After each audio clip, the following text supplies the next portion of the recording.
Hello, my lovely bun-buns. Welcome to the magical world of Usagi Tales. I'm Usagi, your favorite chibi bunny VTuber, here to bring you the juiciest, most captivating stories from the depths of Reddit. Whether it's jaw-dropping drama, heartwarming confessions, or hilarious mishaps, I've got it all right here for you. So grab your favorite snack, get comfy, and let's dive into today's juicy story. Now, before getting started, I just want to give you guys a heads up that I finally bought a new mic, so hopefully the sound is better. Please give me a like, follow, and share if you like it, cause your bun is hustling. Alright, let's jump to the first story. This one is from Petty Revenge, titled, "Told a family that stole my water bottle that I had an STI." Reposted because I was told it would be better suited for this subreddit instead. Context: I, 22 female, work at an amusement park during the summer holidays to make some extra cash on the side. My job role involves checking people's tickets, placing them onto the ride, checking some safety restraints, and watching over the ride course in case of an emergency happening. While I was checking safety restraints, I noticed that one of the customers had stolen my water bottle. The man stole my water bottle and passed it to his wife, who then gave it to their child daughter. I briefly noticed it happen out of the corner of my eye. I don't know what came over me. I guess I was just tired due to having to deal with countless tired, exhausted, and cranky guests. And I thought that the family needed to learn a lesson to not steal people's water bottles. I walked up to the man and I told him that he shouldn't have stolen it. He looked panicked and apologized and asked if I wanted it back. I declined and I said that for his information, I have mouth herpes, before showing him a mouth ulcer that I had. Not from herpes, but from accidentally biting my mouth while eating. He looked panicked, and then I told his wife, who broke down sobbing, and she called me an asshole. While telling my friends and family about this, they all seemed rather split. Some of my friends thought it was a really funny prank to pull, while a lot of others in my family think that while the family was in the wrong to steal my property in the broad daylight, I shouldn't have given the family such a scare from a serious disease. Here are some questions I got asked on the original post, but I couldn't answer. 1. Was it a disposable or refillable water bottle? It was a $10 refillable water bottle. I remember a commenter asking on the original post if it was a Stanley or another trendy water bottle of sorts. It isn't. I don't get paid enough to afford a glorified $50 cup. 2. How do you know he stole your water bottle? Is it possible he thought it was lost? My water bottle has a rather unique design. I got it while on vacation in Japan, and the design is very cute. Definitely kid-like to some extent, which could explain the reason as to why he stole it. I doubt he thinks it was lost property, because why would you drink out of a water bottle that you're going to return to lost property anyways? 3. Where was it located? While the ride is operating, I stand near the electrical booth, close to the ride exit. The bottle is located in a small corner in a rather obscure location. If someone were to try and take it, they would have to go on the ride to access the exit, and since you can see the exit from the entrance queue, the family would have definitely seen me drink out of it at least once.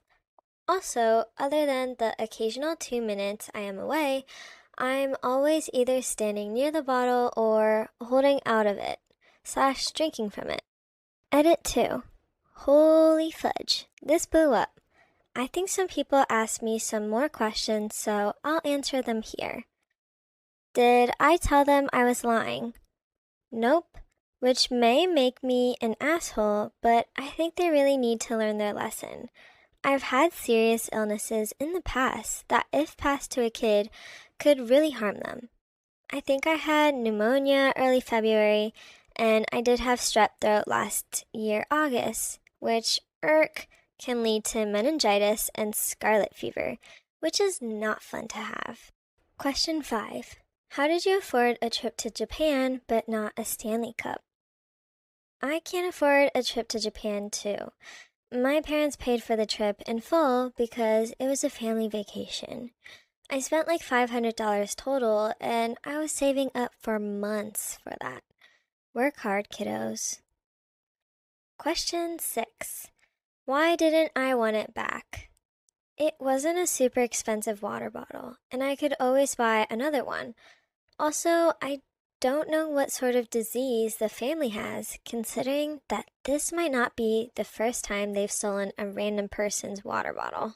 I don't want to risk catching whatever they've got if this is a habit of theirs.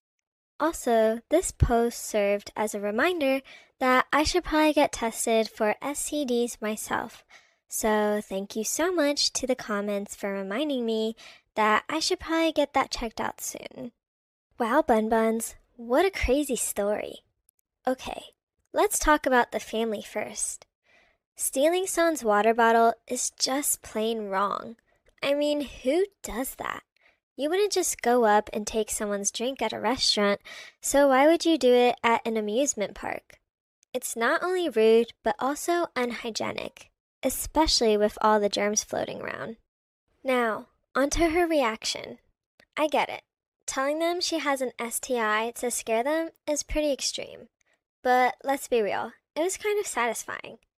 When we're pushed to our limits, we sometimes react in ways we might not normally. She was tired, dealing with cranky guests all day, and just snapped. Sure, there might have been a better way to handle it, like just confronting them and demanding it back, but in that moment, her reaction was understandable. And honestly, I'm totally on her side. You don't just take someone's stuff and then pass it around like it's nothing. And then to give it to their kid, that's just asking for trouble. They needed a wake-up call, and she gave it to them. Maybe they'll think twice before stealing someone else's things next time. Now, let's see what the commenters are saying. Top comment says, While you don't actually have herpes, you do have an open sore on your mouth, and they chose to drink out of your water bottle. You aren't wrong to put them in their place. It's disgusting, and they gave an abandoned water bottle to their kid. Another person commented, Forget disease. Who the fudge lets their kid drink out of something when they have no idea what's in it? Sure, it's probably water, but it could just as easily be vodka or an energy drink or have medication/supplements mixed into it. To me, bun-buns, these parents sound really wacky. But what do you all think? Was it a justified reaction for OP, or did she go too far? And have any of you had to deal with people blatantly taking your stuff or crossing boundaries in a similar way? I love to hear all your stories and thoughts in the comments. Let's chat about it and see where everyone stands. On to the second story. This one is from Am I the Asshole?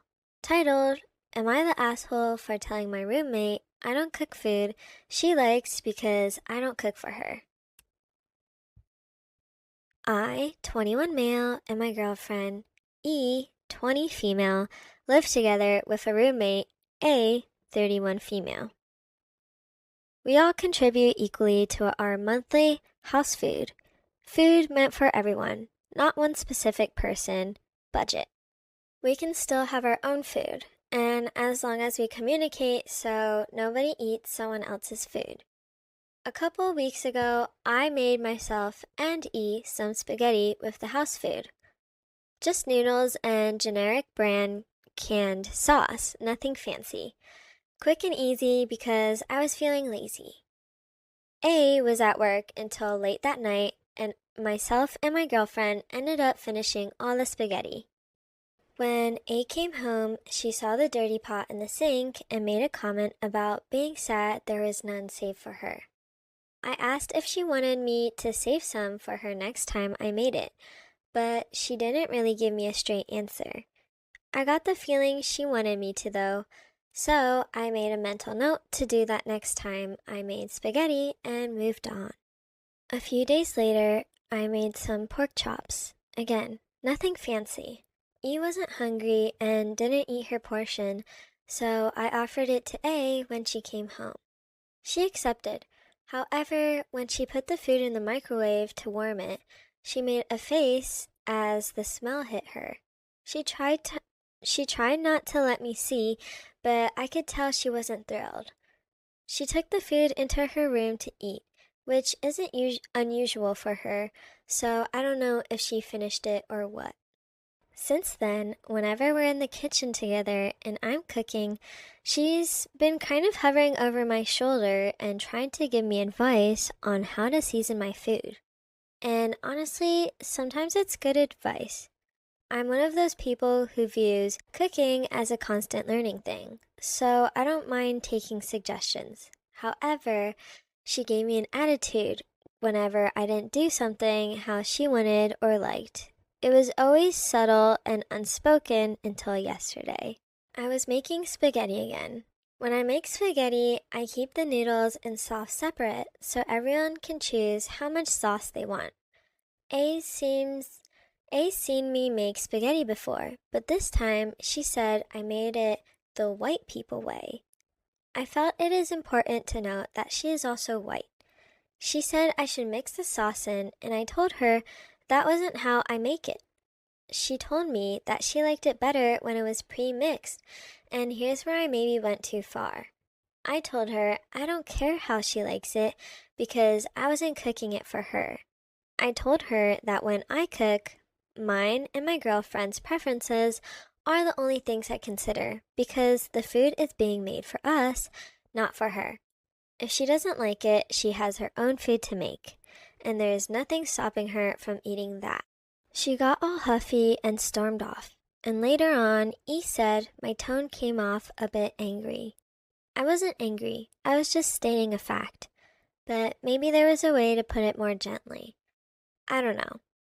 I'm told that I can sometimes come off as an asshole without meaning to. That I have one of those resting faces that make me look angry all the time, even when I'm not. So, am I the asshole? Now, there are a few edits that OP made, so we're gonna go through them. Clarification on the Am I the Asshole post. Hey, so I posted on Am I the Asshole and then fudged off it for a bit. And then the post sort of blew up. So I wanted to pop in and clear up a few things. The subreddit has a character limit that had me really pressed trying to fit in what I thought was the most relevant info. So I'm sorry that not everything was super clear. That's my bad. One common misconception was that I was only using house food for the spaghetti, so allow me to clarify. The noodles were house food, but the sauce was a specific, albeit generic brand that I prefer to buy. So it was my food. Our house food mainly consists of staples like pasta, bread, eggs, milk, etc. Things which are easily customizable to suit each other person's taste. The pork chops I mentioned were also my food. Another thing was that people seemed to be assuming that I was cooking her portion of the pasta. Considering she would have technically paid for 1/3 of it, I can sort of see where this is coming from. But this was brought up back when she first moved in, and we agreed that figuring out thirds like that when it comes to this just complicates things further. We operate under a if you cook it, it's yours mentality. So the pasta that I made was not half hers and half mine, it was just mine. This system has worked for us for over a year, and I sort of doubt that's the root of the problem. Also, with the first spaghetti meal mentioned, I made enough for 2 people, me and my girlfriend. That's it. I did not make 3 portions. The second time, after I figured out she wanted some, I made 3 portions since she would be eating with us. I don't know why people assumed I was making more than I needed, but then again, it's the internet, and I bet some people are really just like that, so it's not like I can blame y'all.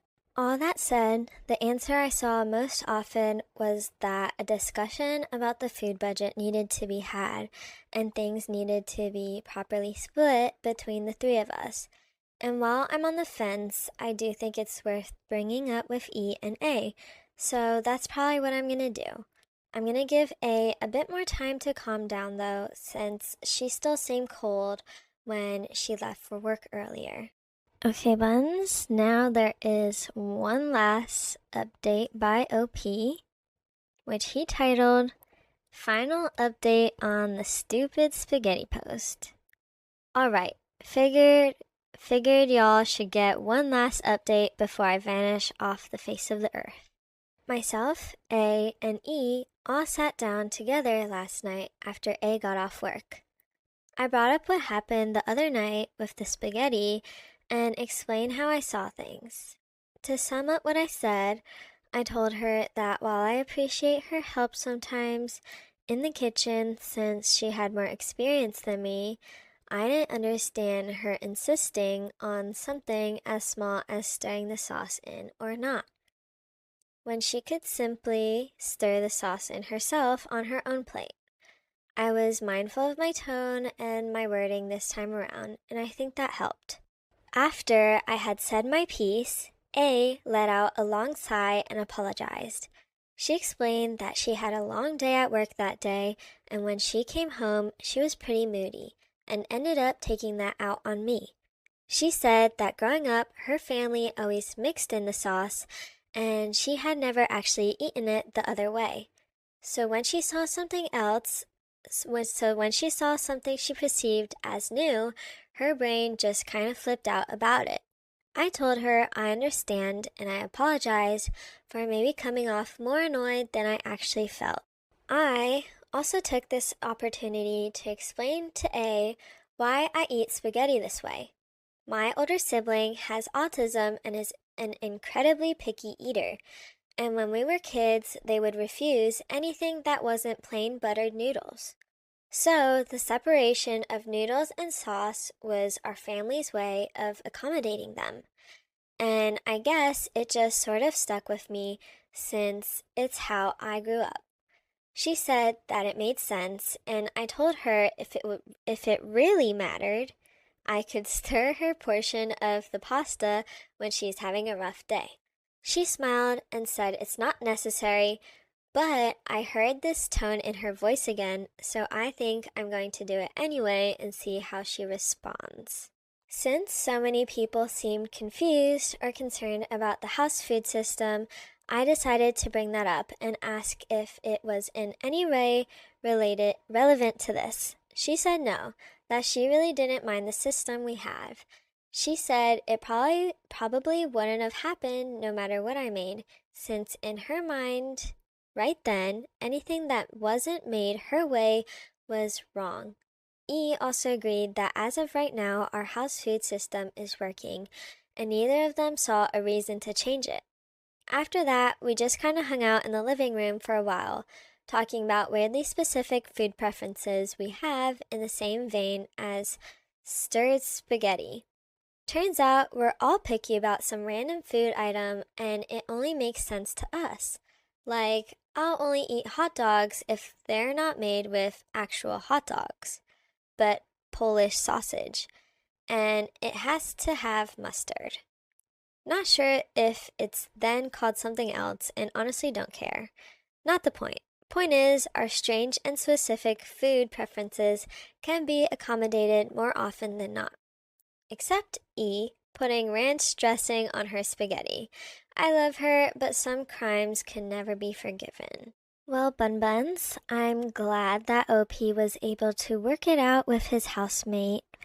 And just for the record, I don't think OP is the asshole. It's clear from the start that everyone has their own food preferences and responsibilities. OP is cooking for himself and his girlfriend with the house food, and he's not obligated to cater to A's specific taste. Sharing is nice, but it's not mandatory, especially if there was no prior agreement. And A's feelings are valid, but where she might want to feel more included or have food waiting for her too, but the way she went about it wasn't great. Hovering, unsolicited advice, and passive aggressive comments about the white people way aren't really productive. OP might have come off a bit harsh, but his point stands. He's cooking for himself and his girlfriend. If A wants something specific, she can communicate that clearly and maybe offer to cook together or rotate cooking duties. Instead, her actions led to unnecessary tension. In the end, I think it's all about communication and respect. OP could have been gentler in his delivery, but he's not in the wrong for setting boundaries. Also, I think it's very sweet that he tries to cater towards A by almost overreading into her responses. However, I think that's also an issue where he is kind of blurring the boundaries, where he's saying, no, like, this is just for me, but then, like, continues to do it for her. And I think that just makes things weird. So OP might want to be careful on that. Okay, but we're going to jump to the top comment on, I guess, his latest update or the final update. And top comment says, glad y'all came to an agreement, but ranch on spaghetti. That reminds me when I'd make homemade mac and cheese and my wonderful brother would put ketchup on it. Like I did all that work, why y'all ruining it? Aw, bun-buns. Well, this one was pretty long, so I think I'm gonna just wrap it up. But what do you guys think? Did you think OP mitigated the situation well? Drop your thoughts in the comments. Okie dokie. Let's move on to the third story. This one is from Am I the Asshole? Titled, Am I the Asshole for telling my husband's girl best friend she can't host my baby shower? Ooh. I, 22 female, and my husband, 23 male, got married young. I was 18, he was 19.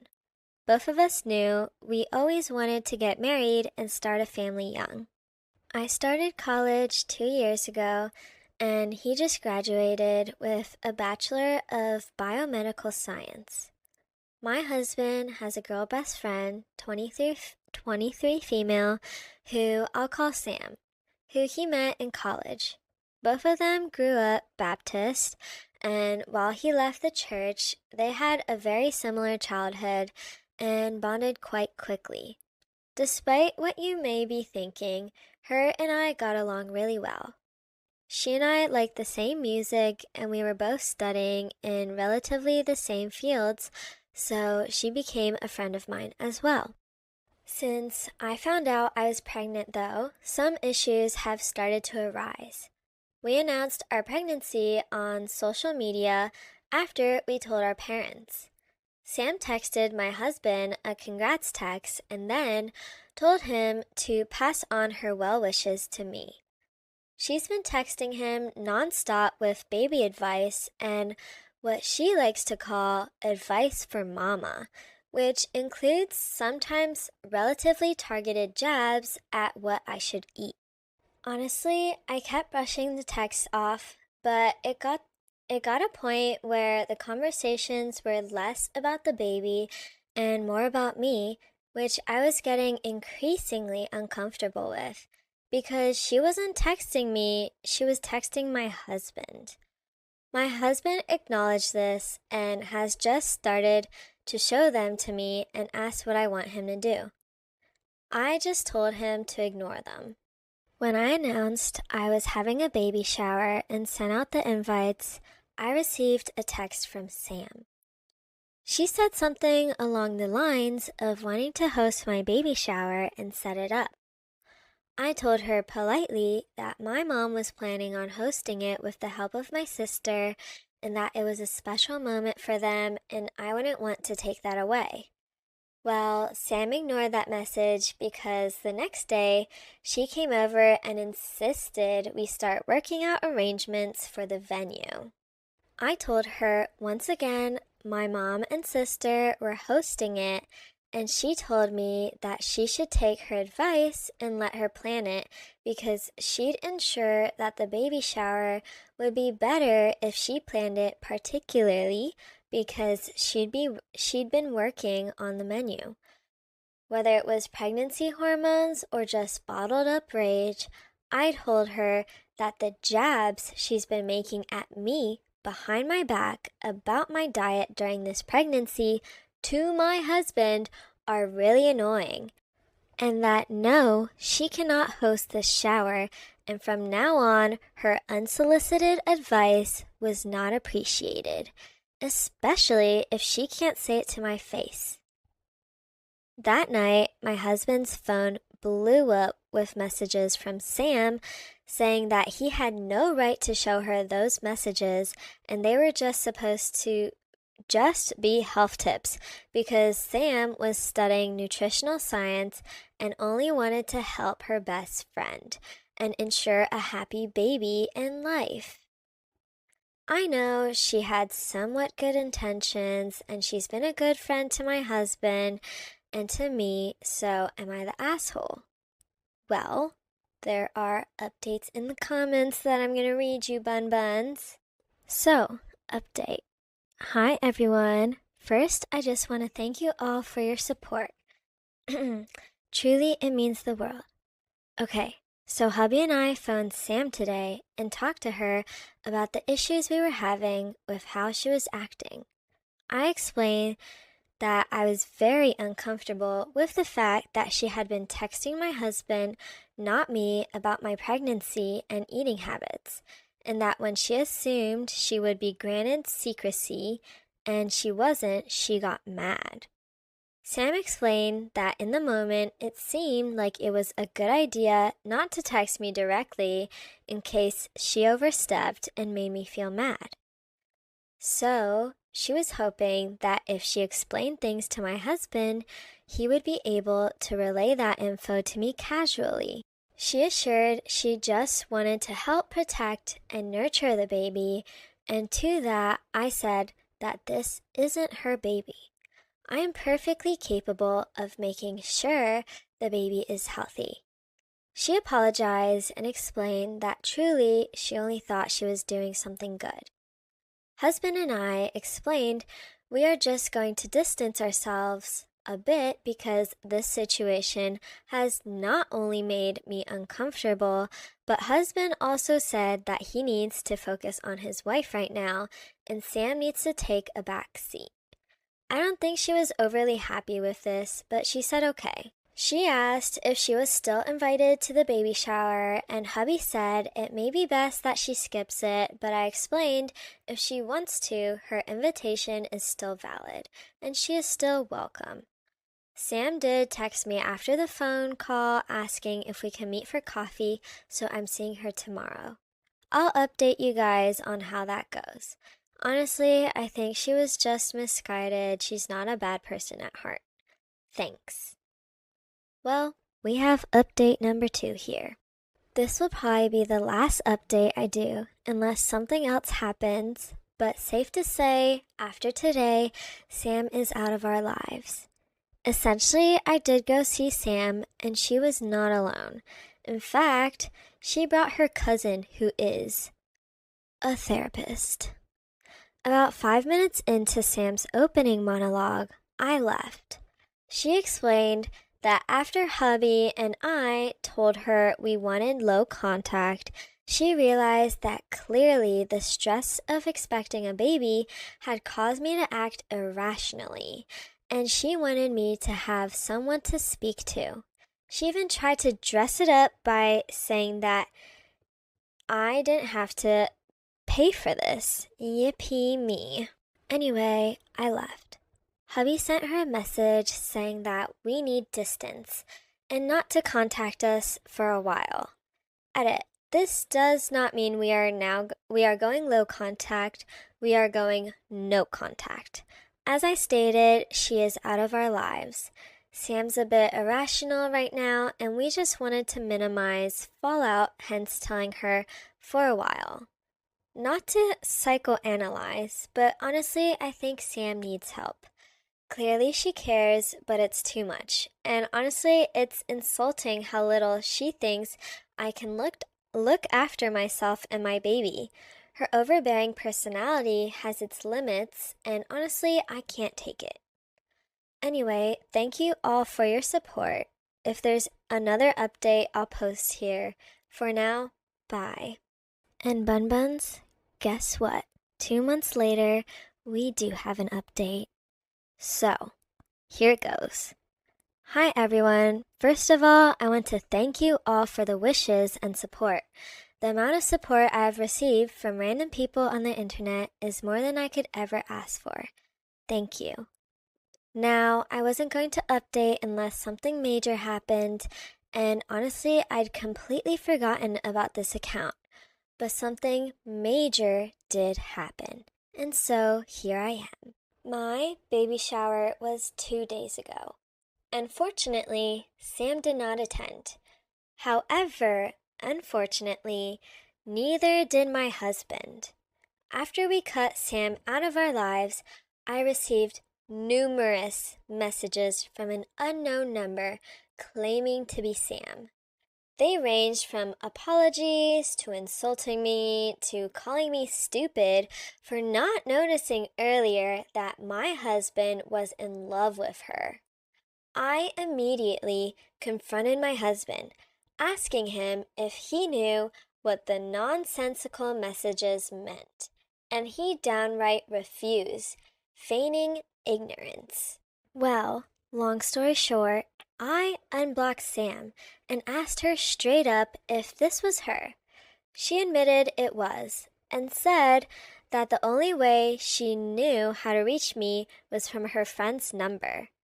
I asked for clarification for certain messages, mostly the ones about my husband being in love with her, and to my absolute horror, she sent me screenshots from 2021 when my husband was admitting to Sam that he was growing tired of me never initiating bedroom intimacy.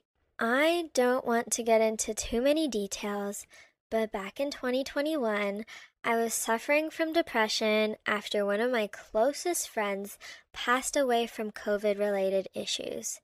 She had been my rock ever since we were 14, and it broke my heart into two. The rest of the messages made me physically vomit. There were promises exchanged between him and Sam to leave me. Only 2 weeks later, he was messaging her, telling her that he was misguided and not to ever mention anything to me. So she didn't until now. When I came home sobbing, he asked me what was wrong. I showed him the messages, and we got into probably the biggest blowout fight we ever had. So the update is, neither Sam or my husband came to the baby shower. Yikes, bun-buns. She continues, to be honest, I don't know what to do. I'm young and I'm pregnant. I've never thought in a million years I would be standing without my husband by my side. My doctor is concerned I'm going to go into early labor from the stress, and as much as I try, I can't stop the panic attacks. So thank you to everyone who supported me, and to everyone who pointed out that Sam and my husband probably had an affair. You were bang on the money. Even though it wasn't physical, the emotional affair was enough. Wow, what a crazy turn of events, bun-buns. I thought Sam was like crazy until it was the husband who caused all this to make Sam all crazy. Yikes. I guess it's stories like these that make you question if it's a red flag or not that a significant other has a best friend of the opposite sex. Well, this story was pretty long, bun-buns, so I won't really go into what I thought, but I send the best of wishes to OP for a healthy birth and to move on and find someone who's not going to backstab you like that. What did you all think of this story, bun-buns? Have you ever had something similar happen to you? Let me know in the comments. And also, if you want to know more and see if she has any more updates, I have all the stories read today in the description by number, so please check it out. Alrighty, Bun Buns, let's hop into the fourth story from Am I the Asshole? Titled, Am I the asshole for acting like my boyfriend's stepsister to prove a point? My 27 female, boyfriend 26 male, Matt, and I have been together nearly 4 years and moved in together earlier this year. His stepsister Clara is currently staying with us for a few weeks on and off, and that's where the problem arises. Clara has always been a princess type. That's her thing, whatever. But it's always annoyed me how Matt reacts to it. He goes along with it completely. He is her doormat from the second she arrives until the second she leaves. I always figured that that's his choice and his business, so I never said anything about it. But since she's been staying, it's been really bothering me. He carries her things like a pack mule, runs around every morning trying to get her the breakfast she wants, makes reservations at the restaurants he hates just because she likes it, and gives her free use of his credit card to buy whatever she wants. There's other things, but these are the type of things. I feel so awkward when he's fawning over her like that. I've spoken to him about how he acts around her, and his excuse is always, "What am I supposed to do? That's how she is." I asked him if he doesn't find it inconsiderate and annoying, and he said no. I don't believe him. I don't believe he could not notice that the way she acts is inconsiderate. So I tried an experiment. I started acting like her. Last week, the last day she was here, I said I wanted fresh fruit for breakfast. When Matt didn't say anything, I asked if he'd go get some, which he did. When we went out for lunch, I didn't even offer to pay.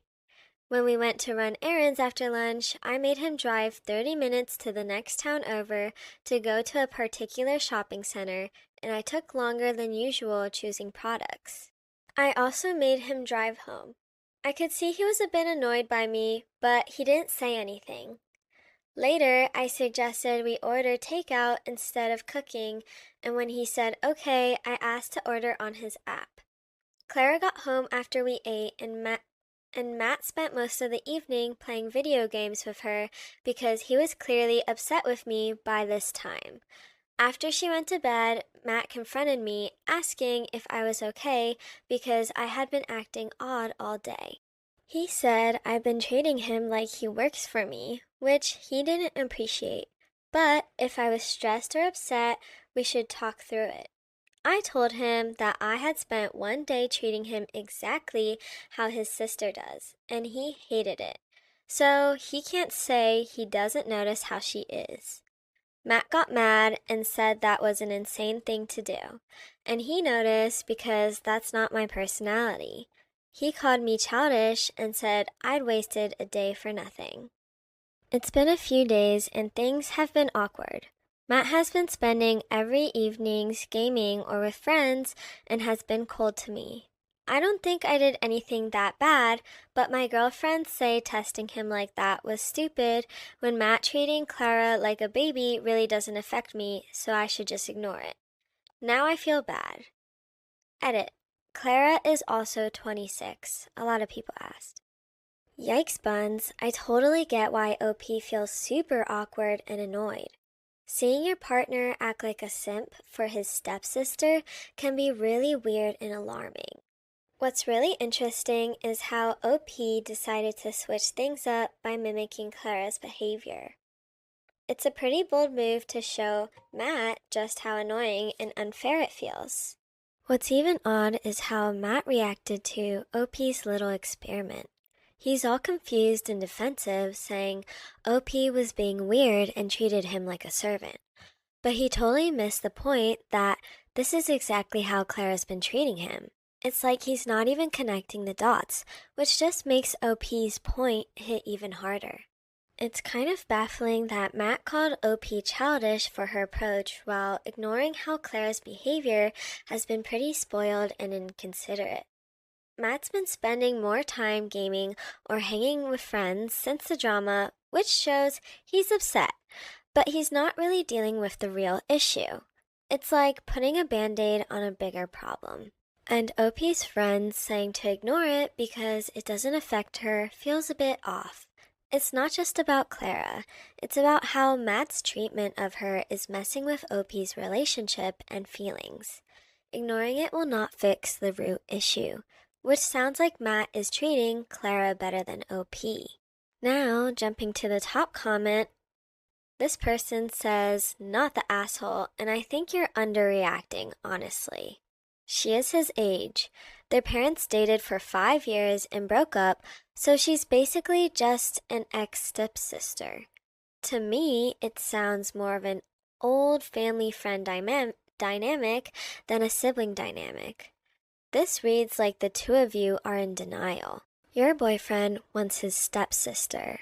Like, I promise you this. His behavior is the whipped, I have a huge crush on a girl I haven't slept with yet, and I don't know if I'll ever be able to, but God, do I want to. I've seen this play out in close friendships so many times.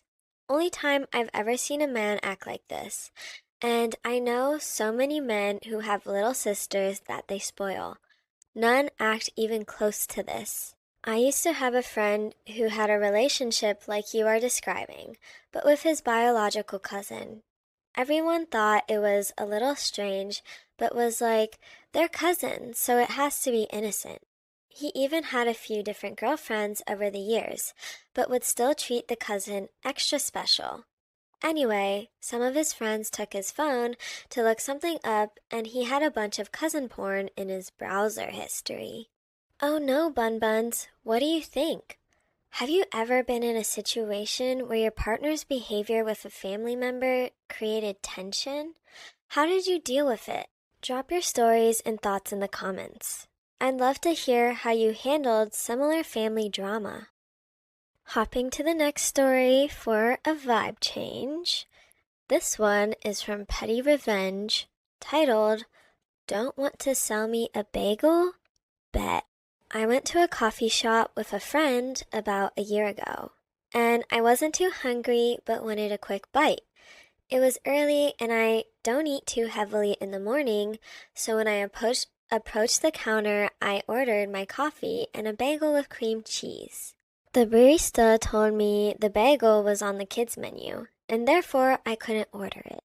I asked for clarity and confirmed it was a regular-sized bagel, and asked her, so you'd rather I not order anything? The other options on the menu were full breakfast meals, skillets, etc. Then give you business because of a silly rule? She gave me a very snide yep.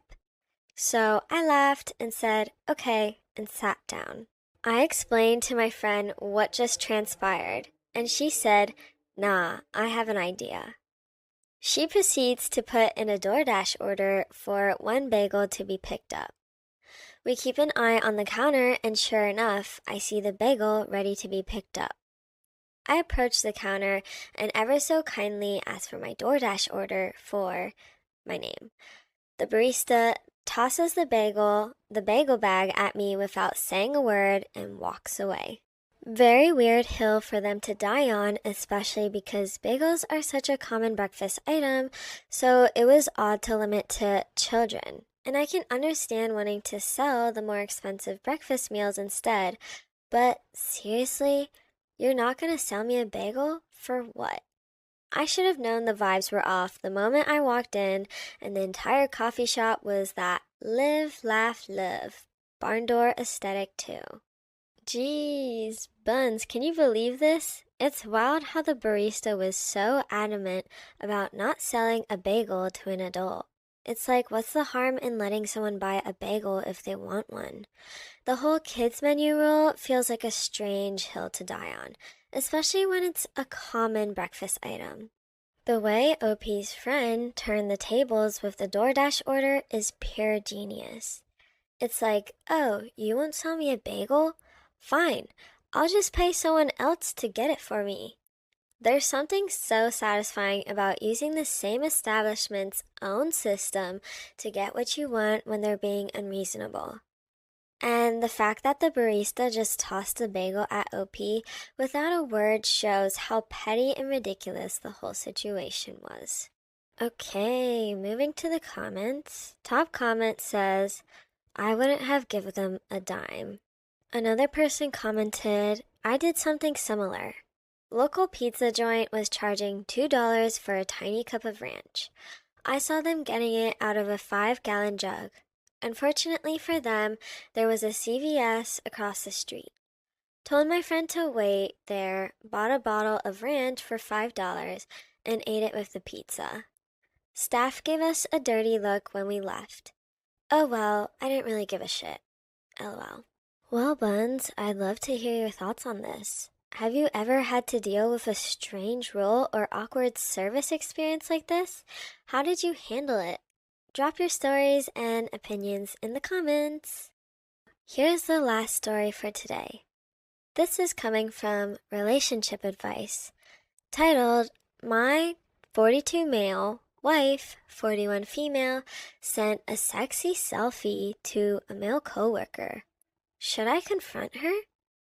As the title suggests, my wife sent a sexy selfie and flirty message to a coworker friend, while out one night during a bachelorette party with friends.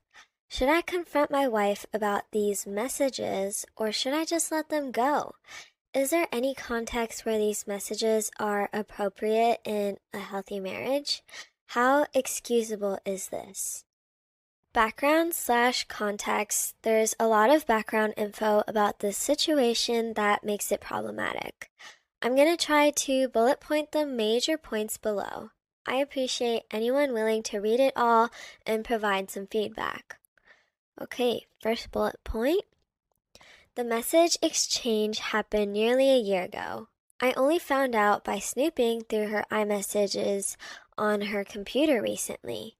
You'll see below why I was snooping and why my trust level isn't where it should be. She deleted these messages and selfie images from her phone iMessages, knowing that she didn't want me to see them, but they remained in her iMessage on her computer. The picture is a selfie of her taken in an unusually sexy outfit for her she was wearing that night. She was out at a bachelorette party and took a bathroom mirror picture of herself and sent it to him late at night while at a club, like 10 p.m. She was not naked or anything like that, but it's a more revealing outfit than usual for her, and she was feeling sexy. Lots of cleavage and midriff, etc. She then used the monkey emoji that is covering the eyes while sending that picture. Right after that, she also sent a message to him describing the strip club she was at with her friends and how scandalous the male strippers were at the event. I had no problem with her being at the strip club. It was something we discussed ahead of time. Her message referenced the way the stripper grabbed her by the ponytail, etc., as an aggressive sexual move, and she liked it. These are not details she ever discussed with me. Again, I have no problem with her being at the strip club. My concern is only about what she is choosing to share with this guy and hide from me, and why. About 1 year ago, we had a very serious marital argument about the nature of her friendship with this specific coworker guy, who I have never met. This selfie and the flirty messages took place about one month after that argument began, So she had every reason to know that any messages with him were going to be problematic and scrutinized at that time. I think this is what upsets me the most. Why did she send those messages at that time, knowing how unstable our marriage was in that moment? In the days and weeks prior to her sending these flirty messages, we had already agreed that she wouldn't hide any more interaction with him. 1 year ago, I found out she was hiding a friendship with this guy from me. Basically, they would go running together after work and message each other a lot during the day and outside of work hours, and she hid it all from me for months. Through it all, she insisted they were merely friends and she never did anything wrong besides hide it from me. She agrees that was wrong entirely. There was never any proof that their relationship became a physical affair, though I believe strongly that it crossed several boundaries we have both since agreed were inappropriate. An emotional affair of sorts that she denies, but by any objective standard is clear. I do not believe their relationship ever became physical, but I believe it was heading in that direction. In the last year, since the selfie and flirty messages, she has had very little contact or communication with this guy, primarily out of respect for our marriage and her desire to repair trust. If she is still seeing this guy or communicating with him, she's doing it in a way that I have been unable to monitor or find. I don't think she is. Also, in the last year, we've made very specific efforts to repair our marriage and put that inappropriate friendship in the past. I believe her efforts to repair our relationship and trust have been sincere, and that situation is mostly in the past. Here's my dilemma. Her sending this image and flirty messages to him a month after our serious arguments began is really bothering me. She knew how upset I was about the situation and how unstable our marriage was at that time. However, I do believe that inappropriate relationship is now over, and our marriage has been much improved over the last 10 months. I also only found these messages while snooping in a way that I don't feel good about. Should I bring this up and rekindle an old argument that feels like it's in the past? Or should I just let it go as a drunken message she probably regrets and never wanted me to see? Final note, we have been happily married for over 10 years and have 2 lovely kids together. This last year was the first real marital crisis of sorts. If you read this far, thank you. I appreciate your feedback. Okay, now there's an update to the story, bun-buns. So here it goes. I recently confronted my wife about the selfie and flirty messages she sent to her coworker over a year ago. Thank you to everyone who provided meaningful replies with suggestions and insights. It was a productive and difficult conversation. She admitted to sending the messages that she previously deleted and lied to me about. She also admitted to some other more recent in-person interactions she had with this guy that she had hidden from me and lied about. She seems to be genuinely apologetic and remorseful and wants to restore trust once again. I do believe this is the most real she's ever been with me regarding the full nature of her relationship with this guy. That was necessary and helpful. She explains the selfie and flirty messages as a drunk mistake that she really regrets, and that's part of the reason why she promptly deleted them, aside from the fact that she never wanted me to see them. Frankly, I agree with all that, and I'm able to forgive all that. But I am truly hurt by all the lies, deception, and gaslighting over the last several months, and I'm struggling with how to proceed. We had multiple arguments about her emotional affair with this guy over the last year, and even a year after the initial arguments. It became clear she was still secretly interacting with him and hiding it from me. I don't know the extent of those interactions, but I do believe her when she tells me they have never slept together and never had any physical interactions. I genuinely believe that to be true, and I don't have any evidence pointing otherwise. She hasn't seen him or really talked to him since May, so I know anyway.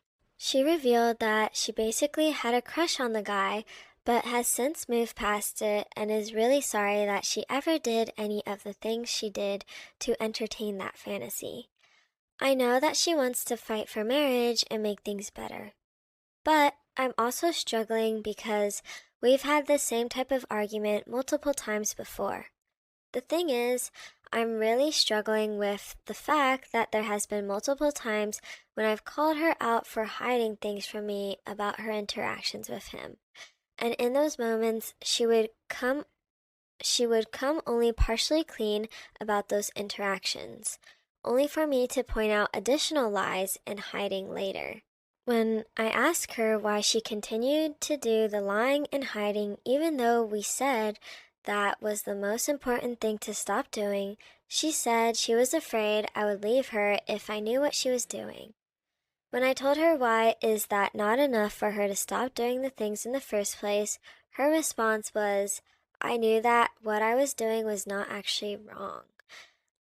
Example, getting lunch with this guy. I was never going to cross any cheating type boundaries with him. The thing is, the number one thing she was promising to do to restore trust in our marriage was avoid all unnecessary interactions with this guy. Turns out she didn't do that, so I'm stuck with trying to figure out what my next move is. I feel deeply disrespected, betrayed, and my trust is fundamentally broken with her right now. I've told her all of this. It's happened too many times over the last year. And while she may not have actually had sex with this guy and cheated on me with him, I don't have any reason to believe she would ever tell me if she did. She would take it to her grave. But I do earnestly believe her when she says she didn't, for now at least. There is a lot of room for me to be forgiving in all of this. I'm capable of it, but I just don't know how long I can live with the lies, deception, and broken trust. It's stressful and affecting my mental health. It's also affecting my ability to be effective at my job and effective as a father.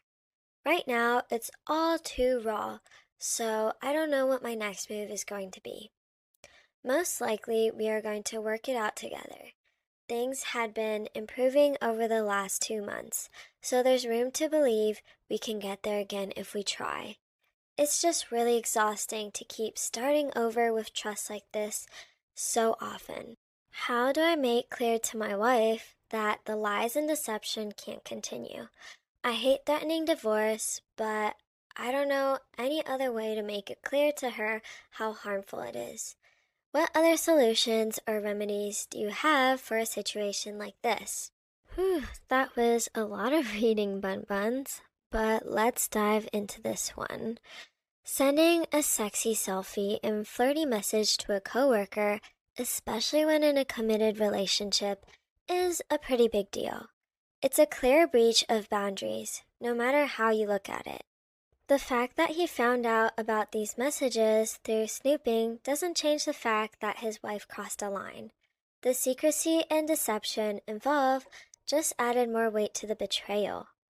It's hard to shake off the feeling of disrespect and betrayal when someone you trust does something like this.